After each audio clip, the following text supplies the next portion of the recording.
Do you ever feel like your house is a disaster 24/7? The second you pick it up, it becomes a disaster right back again. You're so overwhelmed with trying to not live in a dump, but the work seems like impossible to get all done. You feel stressed out. You have little kids, you have a husband, you maybe work. It's just too much.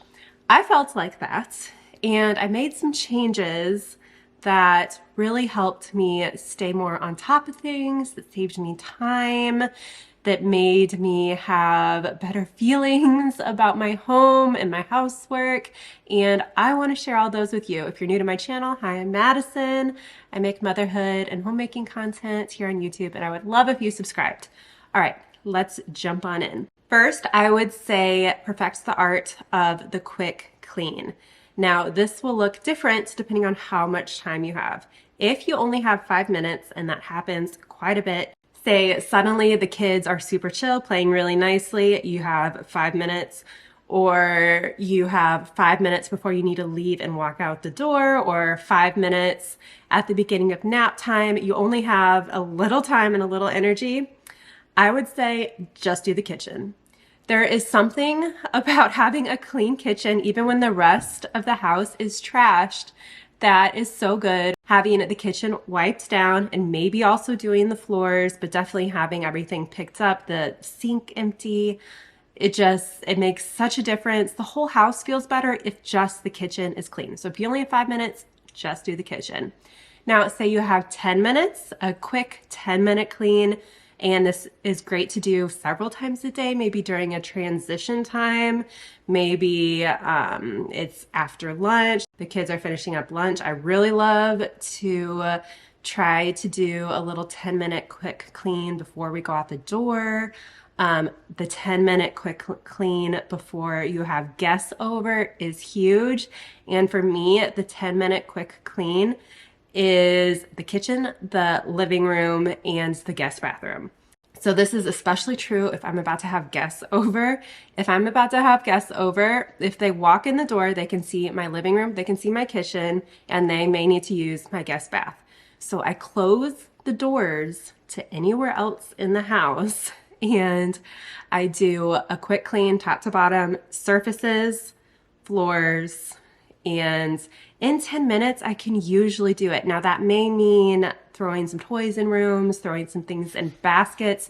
Baskets, we should talk about that more later because baskets are huge. Baskets are so great to have around the house. And I mentioned this, but I love to do a quick 10-minute clean before leaving the house. So if I know I'm going to take the kids to the park, if we have to leave to go to a doctor's appointment, I try to have diaper bag packed, I try to plan that in my day to have the 10-minute pickup before I leave, because there's nothing better to walking in the house and it being a little picked up and it just looking a little tidier.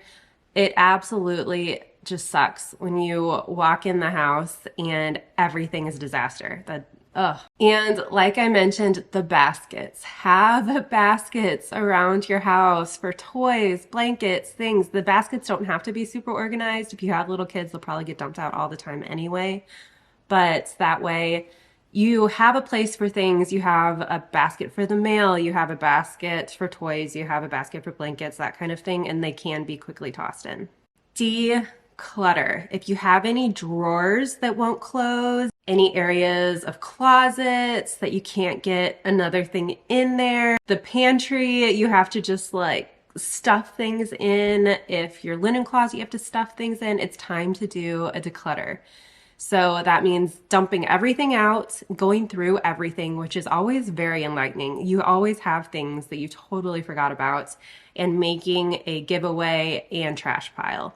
And so the trash pile is things that are broken, damaged, that need to go in the trash. And then the giveaway pile is things that are in decent condition, but you have too much and it's time to go. I think it's great to just keep a box, maybe in the garage, of donation things. And then when it's full, you can take it to the donation place.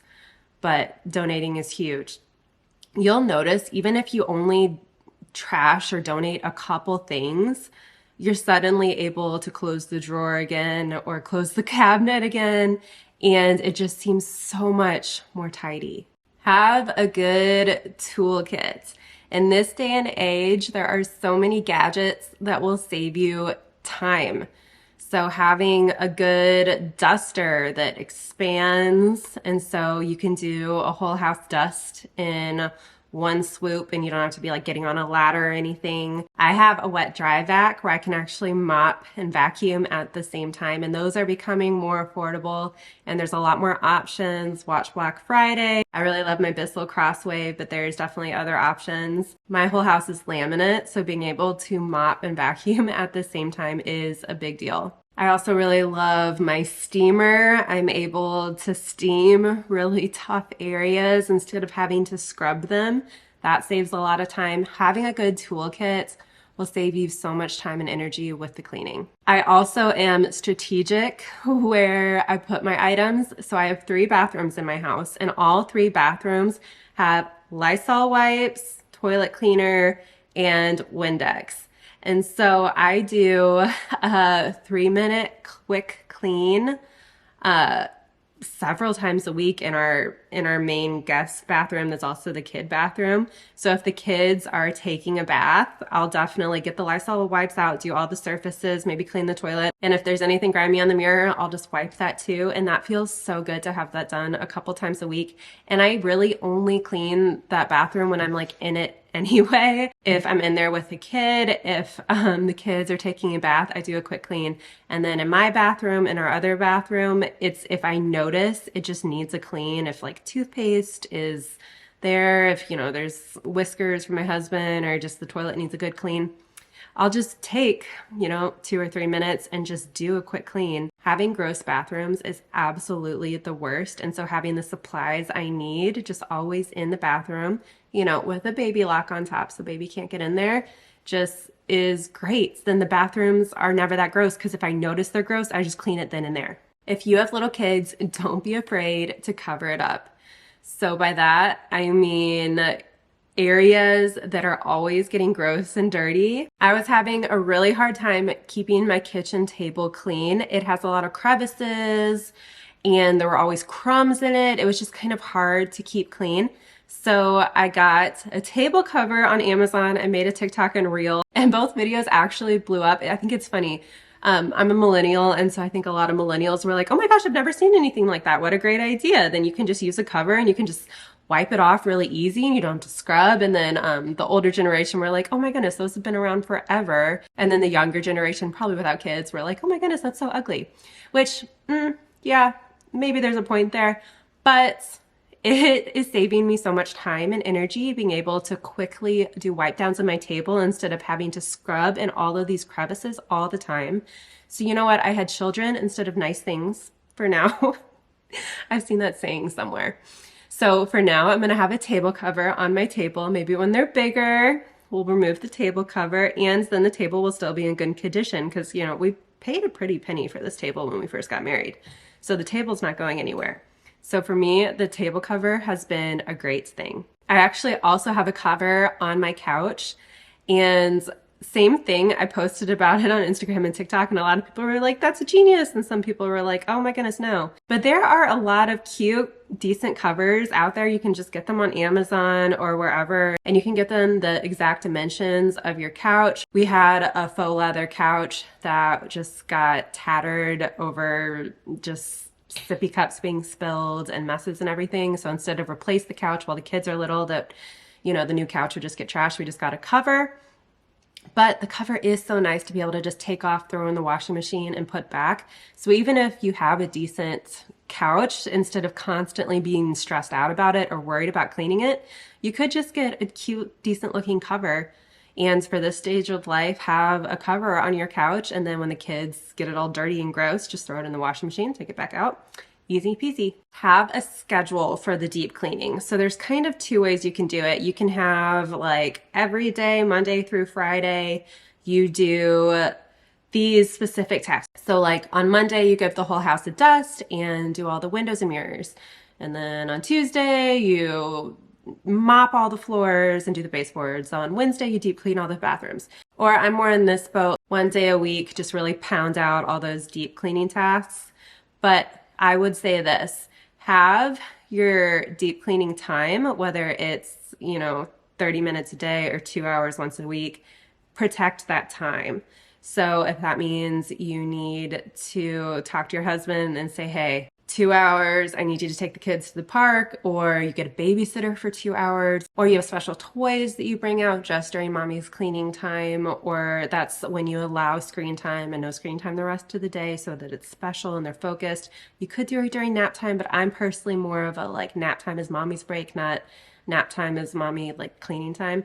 But you do you. Some people cleaning could be like kind of me time if you have like a podcast in, so like get your breaks if you need a break, but if you want to use that time, that's fine. But protect it because you need to be able to focus. So if you are interrupted by children every 3 minutes, a 1 hour cleaning is going to be like a 3 hour cleaning, and everyone's just going to be super frustrated. The kid's frustrated, you're not giving attention, you're frustrated that this task is taking forever.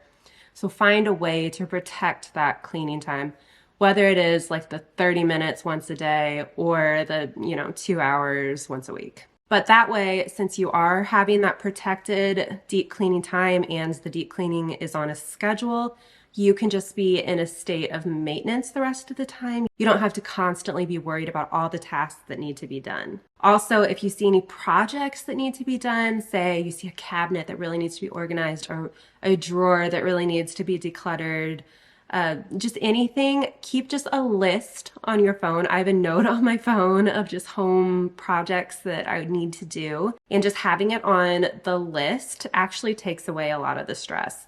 So instead of every time I see that drawer and knowing that I need to do it and getting stressed out about it, now every time I see that drawer, knowing it's on my list just feels that much better, because then I know when I have some time, I will get to it.